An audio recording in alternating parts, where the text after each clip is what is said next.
Hola, cage fighting connoisseurs. This is Kid Nate of BloodyElbow.com, joined once again by Eugene S. Robinson, author of Fight with a long subtitle. I'm not even going to try it today. Eugene S. Robinson coming to us from somewhere underneath Lake Geneva, Switzerland. How are you doing, Eugene? Yeah, yeah. Very You got a big well, show tonight? sir. Glad to see you on this Good, on this good. So, dark day. on You a know, dark day, you still in mourning I for don't your feel old bad lion? because in this hole yeah. I crawled through the muck on my show, which zombie should have in a little bit, but it was terrifying, man. Terrifying. Is that too loud for you guys? No, no, It that is. sounds good. It sounds good. Um, Um, so which yeah. which So old lion yeah. broke your So heart it the most? man, it was like the coloration and the depth of the heartbreaking was astounding. I mean, it cut. Yeah, it's like a double. It cut coming. It cut going. I mean, and it set me up so nicely with the first two, Seaver over Nam Fan, and then some cow. Early on, and I mean, I was strutting around the rooms. When you have genius like mine, when you have your Uh-huh. hands on genius like mine, the world doesn't know what to do with it. And then, of Uh-huh. course, then it all started to go badly wrong. And I have to say, the one I feel worse about is, strangely enough, it's not an old lion situation. I feel worse for Nate Mm-hmm. because I think he's going to have to abandon that weight class. And what does he do? Go back to welterweight? Man, it's complicated. That's why I feel he's a young guy, super talented, but all these guys that sit at the top of their divisions, they're all brick walls, man. They're all brick walls, and it's like I don't see anybody. We might talk about the deck and the chairs and the Titanic and the Titanic. We might talk about moving them around, to give some credible matchups with John Jones. But we all know, unless he's going to fight Junior Dos Santos or he's going to fight Anderson Silva, you really don't care, do you? You really don't care who John Jones fights because there's nobody's got a chance. This kid Gustafson, who I mean, he fought a game Yeah, Shogun was game in that fight. Shogun. Shogun looked good to me from beginning to end. Just Hmm. didn't have what it took. Gustafson, did you really think that? Did you see anything that Gustafson did that made you say, "Man, I can't wait to see him against John Jones"? Not a bit, man. That was the most frustrating. For me, that was the saddest fight because Shogun put on a great performance. He was coming with those right hands. He landed a couple of them. But he was clearly outclassed, outsized, outyouthed. But Gustafson didn't have enough to put him away, didn't show me anything that said, this is a guy that can take on John Jones. I didn't see it in any aspect of his game, not his striking, not his wrestling, not Yep, his grappling. I mean, he's a good yep, fighter. He could be a yep. very good fighter, but he's not going to be a great fighter anytime soon. And to beat John Jones, you've got to be a great fighter or an extremely dangerous fighter. I don't see any sign of that. With the Roy McDonald Right. BJ Penn, I mean, we haven't got to that one yet, but I was just frustrated with McDonald. I mean, BJ had nothing for him. BJ looks like he needs to retire. He didn't impress me whatsoever. Yep, And McDonald showboated and taunted and didn't finish. Man, you got to go for the kill, you know. yep, And yep. Do you think you made some comment last week that made me think of it? Talk about European and socialized medicine and so on. Do you think it was Rory McDonald's essential Canadianness that made him? I mean, do you remember when Hoist fought Matt Hughes and you could see Matt Hughes making the calculation? How much will I be hated if I break a legend's arm? You I know, I mean, I don't think Roy was being a nice guy. I think he was being a dick. I don't think he pulled back out of any respect for BJ. I think he he pulled just couldn't back. do it. Well, I don't know that he couldn't do it. I think he pulled back just because he's coasting. I mean, I feel Yeah. like he had 2 rounds in the bag. Here's a guy who's got nothing for me. I'm just going to coast and showboat and ride home a decision win without really thinking through how's this going to impress the fans. What kind of impression am I making on national television? This is my introduction to the world, and I'm coming off like a complete dick. He just, I'm. However, you, I don't know. You say that, but people love that kind of shit, They And love to and hate that now, kind of shit. people are claiming that maybe yes, correct. And so, another black hat guy. Maybe people are celebrating the, maybe the matchups of black hat guys. Maybe this is truer and closer to his real character. I mean, there's some Maybe guys out so. there who you can see. The Strike Force did the whole thing with Luke Rockhold and Tim Kennedy, where they were like, where Frank Shamrock was kind of trying to coach him on how to one of them should be the heel and toughen up. But I mean, what he did with that is like kind of like underscore the fact that that if it's a suit that fits poorly, it fits poorly. If a guy doesn't have it in his character to do that, Yeah, you can't make a black hat out of so a white hat. yeah, right. So I mean, yeah, I don't. Yeah, I think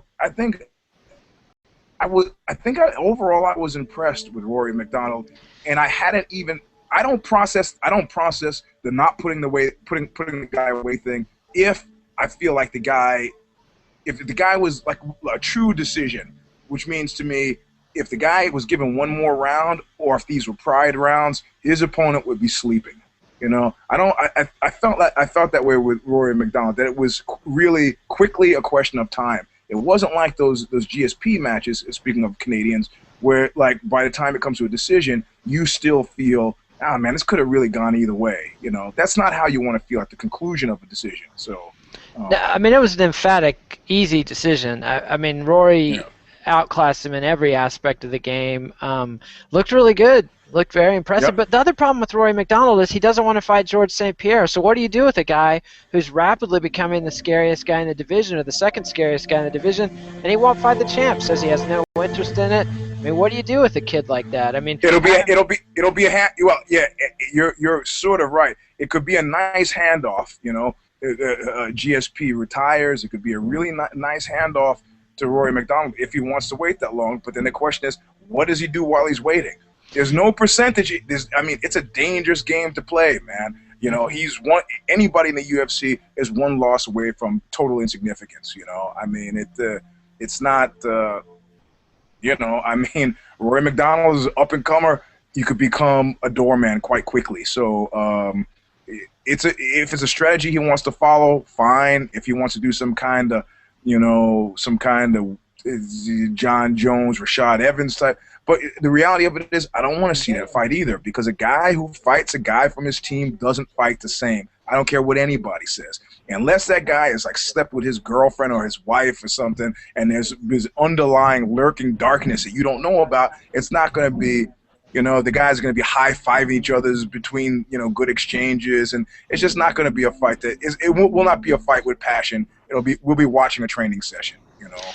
That could be the point. One scenario that kind of amused me to play through in my mind, although I don't think this is in any way, shape, or form possible or plausible, but it makes me think of the old pro wrestling days when it was sort of on the borderline between a work and a shoot, when Ed the Strangler Lewis would have enforcers like John Pesach that would protect him from anybody that might actually beat him.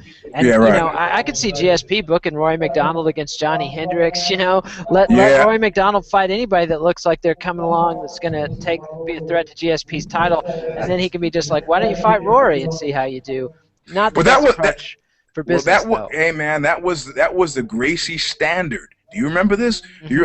We talked about the other day. I think with my awareness of the Gracies, or no, somebody else had interviewed me. My awareness of the Gracies happened with that $65,000 challenge they had.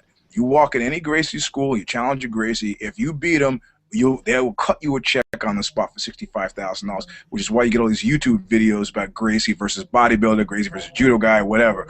So, I mean, my first time I met Half, I walked through. He was like, "What do you want?" I was like, "I came to inquire about schedule for kids' jujitsu classes, man. Maybe a little friendliness would work." But he had Brewster, the judo guy, had gone in there recently and challenged him to a fight. And I thought it was pretty clever genius what the way the Gracies handle it when people walk in like this, and because they don't know who this guy is. Brewster's a big Negro. I'd be afraid if Brewster walked in. He said, I'm a little tired. I've been training. I tell you what, why don't you go against one of my students? In this instance, it was a blue belted Dave Camarillo, which said Dave Camarillo as a blue belt is very different from many other blue belts. Because he's a So world caliber judoka. He goes against him, puts him in an arm bar. Brewster, who's stronger, he's one of these guys who does that kind of thing where he does jump rope with kids on his shoulders. He stands up and starts walking out of the dojo. And Half blocks the door and says, "Where are you going?" He goes, "I'm going to take him out to the pavement in front, and I'm going to crack his skull on the sidewalk." He says, "No, we do our fighting here. The rules are." So he's on the tatami. He's refusing to tap, and Cameron breaks his arm. And then they throw him out. So this is a solid stratagem as far as I can see.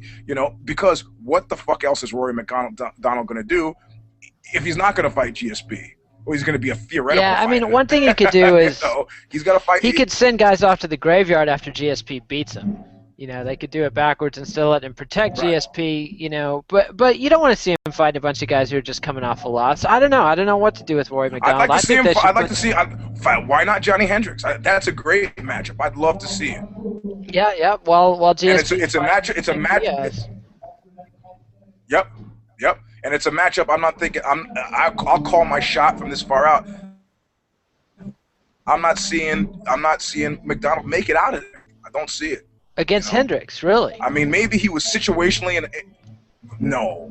Situationally, maybe he was in a spot where, like, I don't know, where he was in a spot where it just he was working with the flow, and he's doing the Muhammad Ali shuffle, and it just seemed right to kind of clown PJ. But Johnny Hendricks, man, has been a black-hatted guy according to you.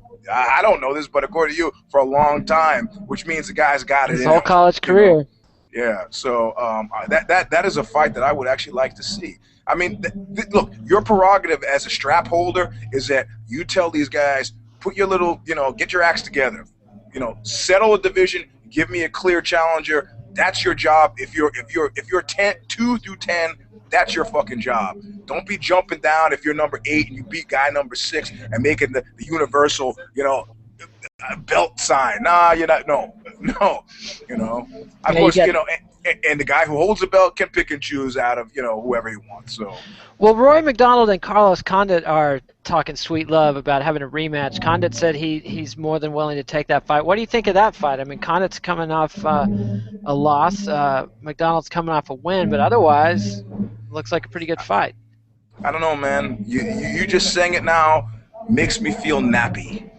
I'm going to challenge you to take your hat off and see how nappy you look. That's good. Working both ends of the street on that one. But I mean, seriously, come on. I mean, I need Condit, as far as I'm concerned, Condit needs to do something, man. He needs to re-energize the Condit brand. Yeah. Before, I mean, if I was McDonald, I would say I'll take the Hendricks fight.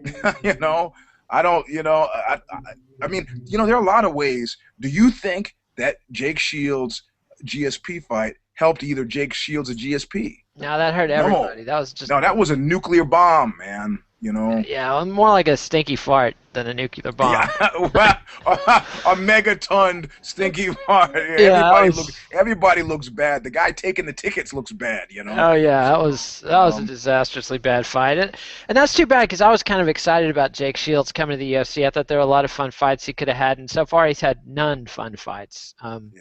It's the guy who set the world on fire in Strikeforce, hasn't done diddly in the UFC.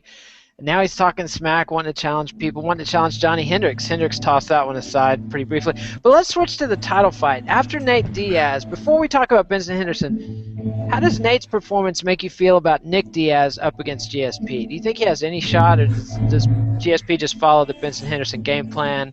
Or is Nate and Nick two different questions? No, they're not two different questions at all. And I think it's a sound and a quality question. I mean, like I mentioned on my show, I was talking about Tyrone Willingham, and he's talking about like the essential, characteristic. I mean, he mentioned I love that guy. I'm not a football fan, but I love Ty Willingham. I don't know where he is now, but I said that one of the essential things is educability is what he was a big fan of, and there's a thin line between giving up too soon on something and sticking it through to the end. I mean, if you stick something through to another fight guy, I carry these fight quotes around in my head, said, you can't lose if you don't quit, which I'm sure is some kind of weird syllogism that I'm not getting. But I mean, it may be that you just keep doing the Cesar Gracie fight plan and it'll come up gold again. But do you back off of it now, or do you not back off of it now? I mean, what I saw in that loss was a situation that's going to call for a major reevaluation of Yeah, Nate's got to go back to the drawing board. I mean, Henderson was able to crowd him, clinch him, take him completely out of his game. There was no boxing happening.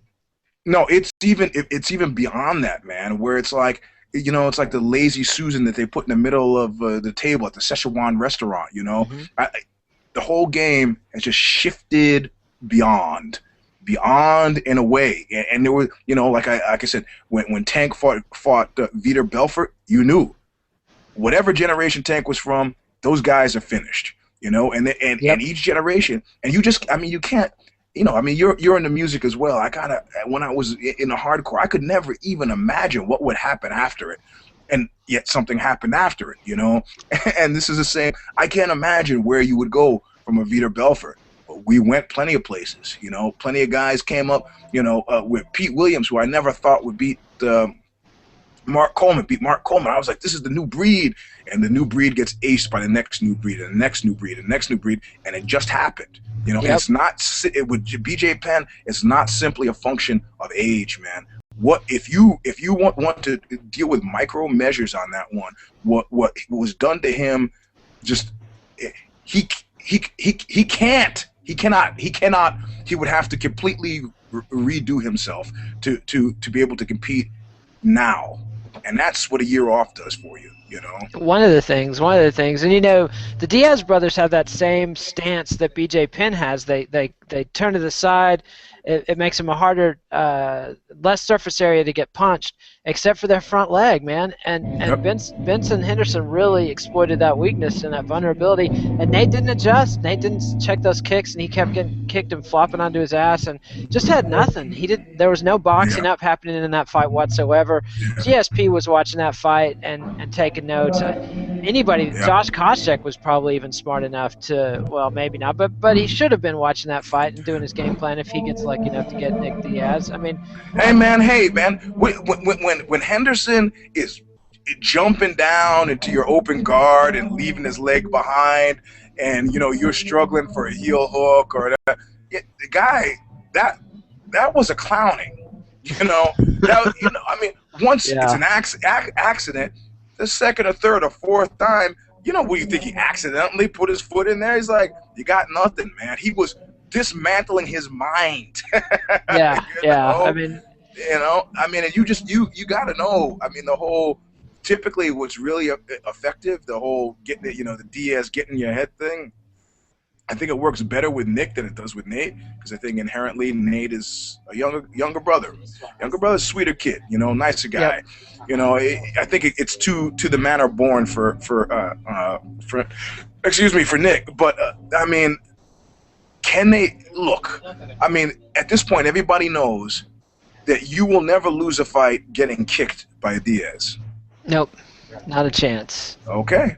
So that means, like, what do they call? They call Muay Thai. What does they call it?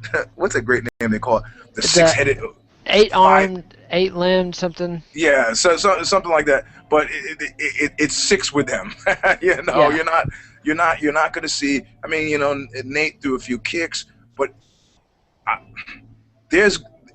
if they're not serious coffee table, blackboard, whatever analog you want to use, discussions about what they need to do or what they will do, somebody needs to have one of those search moments with them, man, where they sit down and they say, hey, this something, Yeah.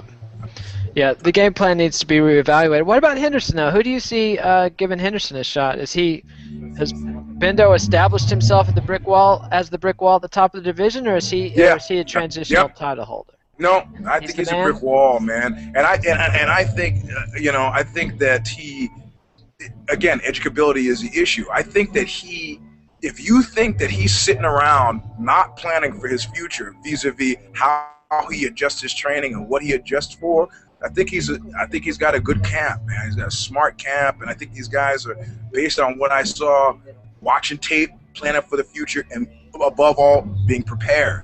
Being prepared. He was And definitely. it's I mean, the thing is, I can't fault the guy. I mean, I don't. It's not automatic to me that a brick wall is a bad thing for a division. Definitely not. I mean, But what about if you Gilbert want to run Melendez? into me, here I am. What about Gilbert Melendez coming over from Strikeforce? Now that Nate's not in the title picture, I don't think Melendez will be entertaining thoughts of moving to the featherweight division anytime soon. Yep. A year and a half ago, I would have said Melendez takes Henderson 9 out of 10 times. What do you think now? A year and a half ago, yeah. I just see him. I see his tactics and I just see him adjusting way too fast. I mean, Gil has the extra added benefit of being married to Carrie. I don't know if you know Carrie. I think her last name was Taylor. And she was a World Team USA Muay Thai fighter and a fairly serious one for a long time. So I've seen Gil use his feet much more effectively than the Stockton guys. His wrestling, of course, is much more solid. Having fought him, I can attest to the fact that his jiu-jitsu is solid. He's got a tough El Nino Sports, the scrap pack. These guys are fucking tough. They're tough guys, and they train hard. They train long. But that being said, you have to, position in life has a lot to do with it. Guys open up a pretty successful gym. He's got, I think, with his daughter now is 3 years old. He's a family man. I mean, this is his career, though. So he's a smart guy, and I'm sure he's, busting his ass. But it's a matchup I'd like to see. But it's, like you said, a year and a half ago, I would have called it for Gil. Now, I got no idea, man. And if you think that Henderson is sitting around also going, gee, I don't know what I'd do with it. He's coming up with a game plan based on probably copious viewings of videos. So if a guy's going to come into that fight based on historical precedent, you will be leaving that fight as a historical precedent. If you're not updating and upgrading and trying to come at Henderson with something new, go home. What about Gray Maynard? Now that Frankie Edgar's out of the way, Maynard probably has a pretty clear path to the title shot. He's bigger and stronger than Henderson and probably a better wrestler. I'd like to see that, man. I'd like to see that.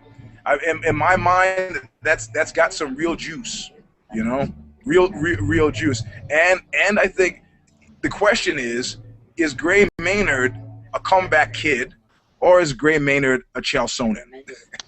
The nickname The Bully is not confidence inspiring. The guy's a front runner by his own admission, and I don't know that he's got it in him to retool. I also think Clay Guida wrote the book on how to beat Gray Maynard, and I think Henderson was watching that, because what Guida did with his footwork just completely stymied Maynard. Guida didn't have the power to do anything with it, but he had a guy that was primed for the takeout there if he could have just put it together. And I think Henderson does have the striking ability to at least muss Maynard's hair and get a decision, if not beat him flat out. The only other only other factor I see, and he's not even in the, well, there's two others. There's Anthony Pettis, who beat Henderson before, but Pettis has not grown in the UFC. He's stagnated. Now things could turn around. Okay, who's your other name? Because I got Eddie Alvarez, who may or may not sign with the UFC. They haven't made him an offer yet. Bellator is made their final offer to Alvarez, and they're waiting for the UFC to try to match it within the window. Mm-hmm. And so far, the UFC apparently has not made Alvarez an offer, which kind of surprised me. I mean, he lost the Bellator lightweight title, but I think this guy's a serious player in the division. I'd love to see him in the UFC. I would. I'm going to have to pick my personal fave, and not just because I wrote an article on him for Vice, but George Masvidal. Uh, yeah, You he know, could be an X factor. He could be he, an he X factor. he's a tough kid. And solid boxing. Has worked on the jiu-jitsu thing. American top team, good camp. Did you read that stat? There's some stat that I read the other day. I mean, I don't know if it was you I was talking to, but this is some guy on my Facebook page who was talking about how the whole idea of a senior division is a bad idea, and he sent me a clip of Jeff Monson fighting his last fight, and which he won, and I said, no, this is not fair because it's essentially the same Jeff Monson. So what you were critiquing was his walk to the cage. He's like, look how he's walking. He's walking funny. His knees, he's got a trick knee. I said, look, man, it's the same Jeff Monson. That's maybe the problem. But somebody came up with the stat. They said that Monson won every single fight he had in 2012. That he did. I'm not saying Monson's a contender at all, but I mean, there's serviceable lives outside the UFC. Very true. That could burnish a brand. But that being said, Alvarez deserves to be in the UFC. Yeah, he should be there. I think this is about maybe a recalcitrant management team, or Dana sending a message, or some, whatever. If you guys are going to try to play the UFC off against Bellator, good luck to you. Yep. Stay there. It's like if your girlfriend wants to have sex with a wino. Whatever, baby. Knock yourself out. If I can't compete with a homeless guy, then there's nothing to be said for my skills. So, Ouch. I'm not going to ask if there's any dark chapter in your past there that makes that a vivid anecdote. But anything else to say about the UFC on Fox event? You carefully veered that away from exactly. Well, let me tell you. Well, any other thoughts on the UFC on Fox card? I mean, we haven't touched on the Pacquiao fight at all. No, it was great. I mean, a few weeks ago I was having that panic attack about 2013 and beyond, and and sometimes the system does what the system is designed to do, and I just need to relax. I mean, I foresee Ben Henderson fighting exciting fights for as long as he wants to fight exciting fights. I see. I mean, I can't say the same for Gustafsson. What he did was to make Shogun sort of irrelevant. And it was a sad day and a sad fight. I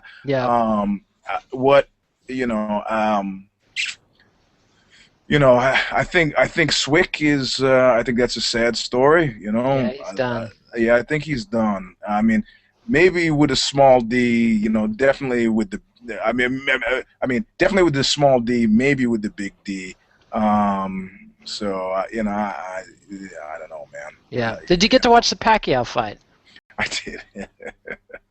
I thought it was a spectacular fight. I mean, the combination of Pacquiao putting together a brilliant strategy that was winning the fight, winning it handily, other than they didn't account for these stray right hands that came out of nowhere. And one dropped him, and the second one just finished him. Well, the thing is what I said about Ty Willingham, which I talk about in my show, is that he had another great philosophy, which was if you are playing as hard at the end of the game as you are at the beginning, you're going to win that game because guys get tired.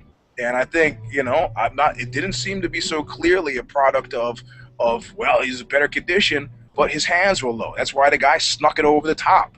Why were his hands low? Either because he was slack, relaxing, tired. I don't know, but you leave an opening for a guy like that, he's done. I'm more concerned about, I mean, in this fight we saw something.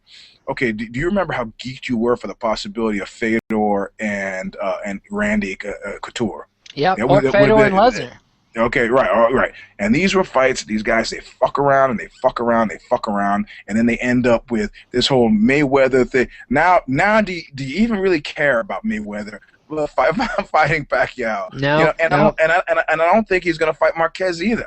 Probably not. I think And it's too bad because Marquez would actually. I think Mayweather beats Pacquiao 9 out of 10 times, even at both of their respective peaks. I just think stylistically Mayweather deconstructs Manny. But Marquez, I think he's one guy who could give Mayweather fits, and I think that's exactly why Mayweather's not going to get anywhere near a ring with Yeah, Marquez in it. which is weird. I mean, it's like, I mean, this Yeah. is something. This is I never thought I would say this, but there's sometimes when you need a. I mean, look, Bob Arum, the Don King, fading in influence. Nobody can force him to make this fight. He forced him to do this fight. It's like, you know, Dana would make this fight happen. Well, you can say that, but he can't get Anderson Silva and GSP in the cage together, so you Yeah, know. but those guys, those then we're talking spectacle. You know, it's like saying, you know, I couldn't get GSP to moonwalk in downtown. You know, I mean, it's you know, there are lots of ridiculous things that I you might bet you not be could able to get get them to do. GSP to moonwalk. My bet is that GSP has an excellent moonwalk. It's funny you should mention. I get the strong sense that he probably has an entire Michael Jackson karaoke routine, you Oh know, yeah. in his back pocket somehow. You I've know, seen him busting out some breakdancing, and Kid can boogaloo pretty really? well. Oh yeah. Oh, Where? yeah. The spinning on his back and all that shit. He didn't bust That's out a right. cardboard box, but That, that's I've right. seen it. I've seen him do it. All right. Crazy. Let's wrap this up with a cursory mention of the two. You, Crazy, crazy legs. the, you, Yeah. oh, the cross-Atlantic connection is giving us fits, Eugene. You're frozen in time. You're frozen in space. I can't hear you. Come through, because we still have the Ultimate Fighter finales to touch on.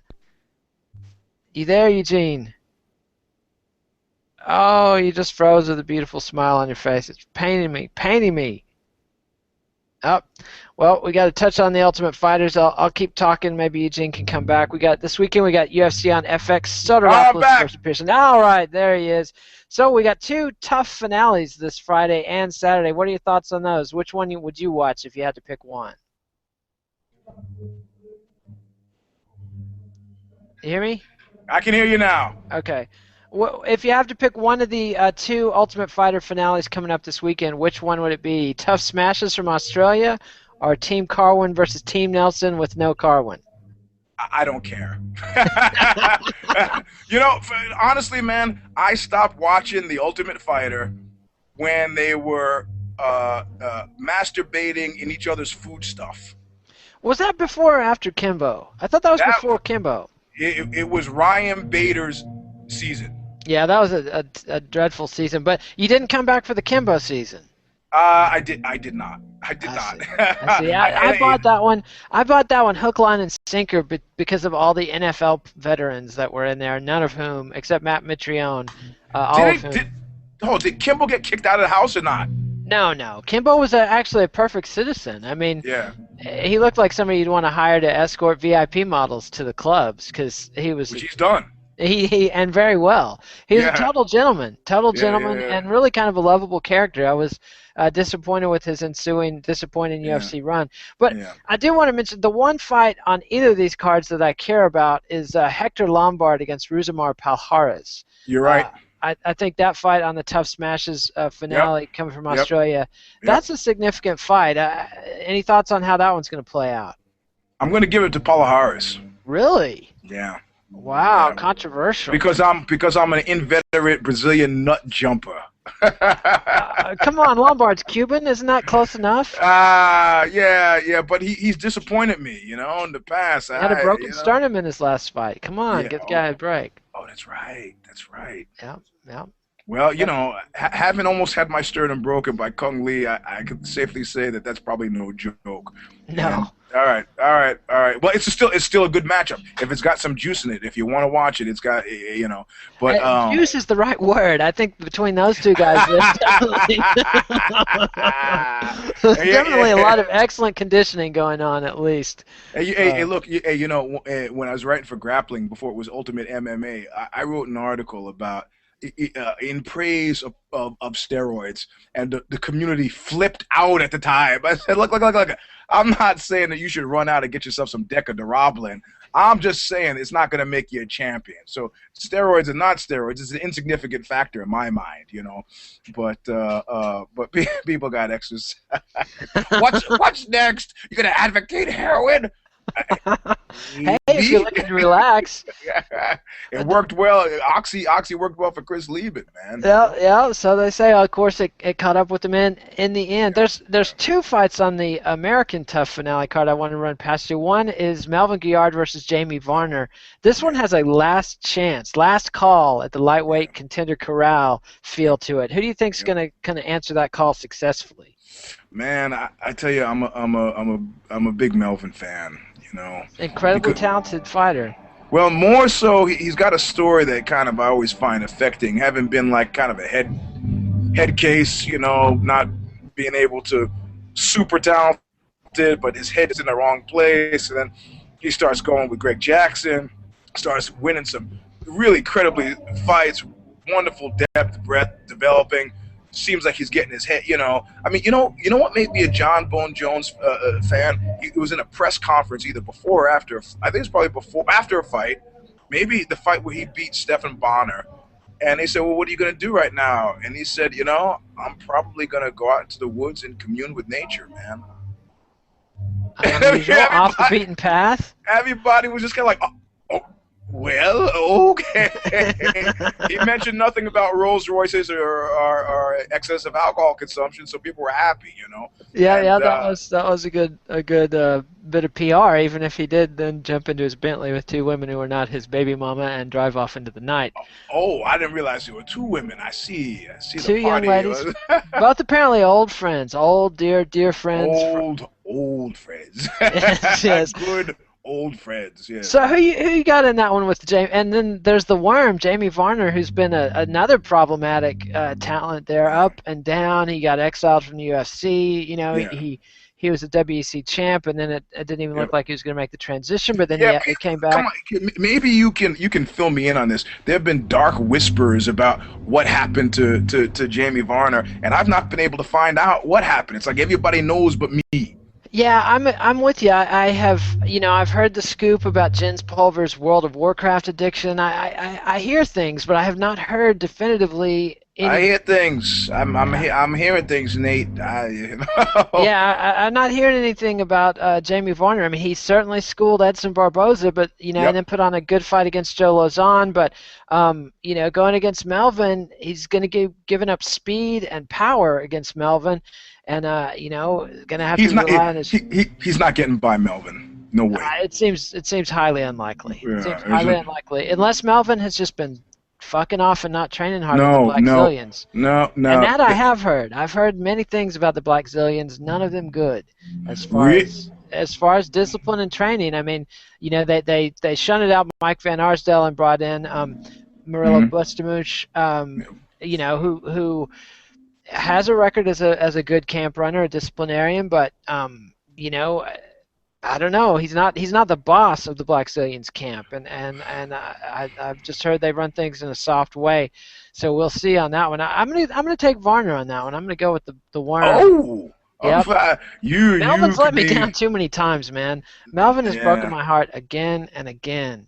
You Yeah. know. Well, I got guys who trained at the Black Zillions, and the times they've been there, these guys were running a hard camp, but it could be Brazilian style, which is inconsistent. You know, it's like weeks you have a hard week. Next thing you know, your coach is on the floor picking his toes, and you're just what are we doing today, coach? Hey, open mat, open mat. You know, so it is hard to tell, but I mean he is a Greg Jackson guy too, right? So Yep. there's some sort of motivation, and I think that uh, the ways he's consistently lost are not ways that Varner's going to bring it. I don't see Varner submitting him. If that's It not the seems unlikely. Varner's yeah, not known as a nope, submission master, and yep, also he is a good wrestler though. I could see him getting on top of Melvin.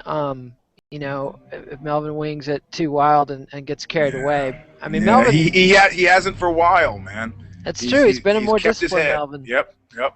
these last weeks. The other fight I want to run past you is Pat Barry versus Shane Del Rosario, and Del Rosario is a kid that's been a little bit disappointing. He lost Yep. his UFC debut Yep. against Stipe Miocic at UFC 146, but this is a kid. Ruining my pick for the night. Yes, Yep. yes. Eugene's Yep. not one to forget. Me, I can't even No. remember who I picked, I can't even I remember who remember I that. I picked. remember that one. Yeah, it's bad. But Shane's, up to that point, he was 11-0. He had a bad car wreck, but he was looking like a blue chip prospect at one point. A kid who can do it all. He can strike. He can grapple. Now he's in there against Pat Barry, who is a one-dimensional Yeah. journeyman at best. I mean, a very dangerous Yep. one-dimensional journeyman. That guy can leg kick you, can punch you. You think Shane's got it together enough to beat Pat Barry? I think he better. I think he better. Because if Shane doesn't beat Pat Barry, Shane is opening a gym. You It's true. know, And that's without a very the big brand hard. name. Yeah, that's a hard reality. I mean, people love the Pat Barry living in my car using ketchup as spaghetti sauce story, and then then he faced down that guy. He's sitting cage side. That guy was screaming at the fighters. I mean, he's real. The same reason why people like political calculations baffle my mind. The same reason that people like Governor Chris Christie. Now, I don't, I mean, I understand the guy's appeal with televised hucksters. It's nice to have somebody who's straight on, but that's not going to win Pat Barry the fight, Jack. He's been one of those guys that I found singularly infuriating. He's high-fiving the guy, low-fiving the guy. He's fine. Hey, why don't you save that stuff until after the fight, Jack? Come on, fight the fight. It's true. So both of these guys have broken my heart, and so it's like. Which girlfriend's gonna treat you worse? You go with the one with the best car at that point, or the more comfortable, or who's the better cook. I think. Yeah, cook. Yeah. Like I care about food. Yeah. Hey, the way a man's heart is through his stomach, Eugene. Or something. Or something. Oh, controversial. Controversial.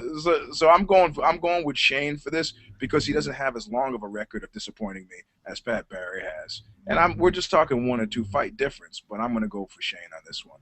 Yeah. I'm going to go with you. I'm with you on that one. I'm giving Shane one last chance, just like the UFC is. Yep.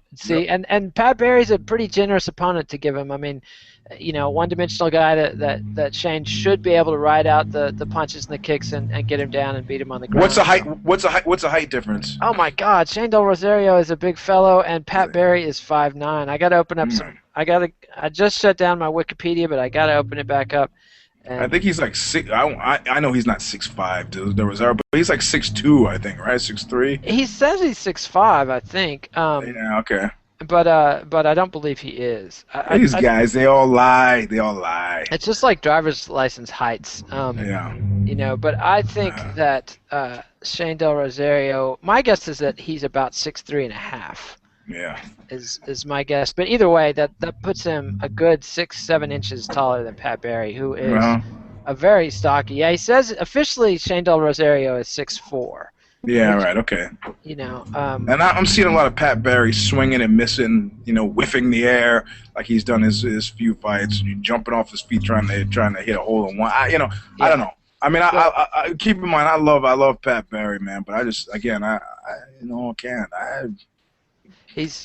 I agree. He's been very disappointing. The Crow Cop fight is hard for me to erase from my mind. That was the one. Yeah. Too many mid-ring hugs and kisses there. Yep, it was just over the line, man. You do realize you're a fighter, right? You do. This is not occupational therapy of some kind for guys suffering from PTSD. Get in there and hit them, So, exactly. Please. Yeah, Pat Barry claims to be 5'11", but I think he's more like Jeff Monson territory, and he's 5'9". Yeah. Like I said, these guys are like. I'm gonna start. I was in LA once for some business meeting, and they were. I said, you remember such and such, and the guy I was with in the business meeting said, yeah, I remember. What are you talking about, man? You were. He was claiming that he was 33. That's right. He goes, that's right when I got out of college, and I'm sitting there doing the math in my head. You're not 30. Later, I said, you're not 33. What are you talking about? He goes, it's L.A. I go, yeah, so? Because if I tell people I'm 43, since everybody lies, they'll assume I'm 53. So I have to, I got to, he's 5'11". All right. Everybody lies, so he's really 5'9". Why don't you just say you're 6 foot fucking 13? Make it up. Go seven all foot the way. 1 inch. Yeah, right. So. Eugene's advice to fighters: go all the way, go big. If you're gonna Hey, lie if about Bill your if, height, if Bill Clinton's lying about his height on his Wikipedia thing, why not? You know. Bill Clinton's lying about his height on his Wikipedia Yeah, thing. I'm putting him on Front Street. Yeah, he's lying about it. What? How tall is Bill Clinton claiming to be? Okay, I used to be at my highest height. I had been 6'1.5". Years of heavy deadlifts as well as the age. I am probably 6'1", maybe 6'3". I looked down at Bill Clinton when I met him. Hmm. My eyes, not much, but I'm calling him in at 5'11". Wow. Wow. See, from my tiny vantage point of 5'5.5", Slick Willie looked pretty tall. I got to say, the times I met him, I was Yeah, looking up, but yeah, but again, it's all no, perspective. this is a perspective, man. But All right. Well, whatever.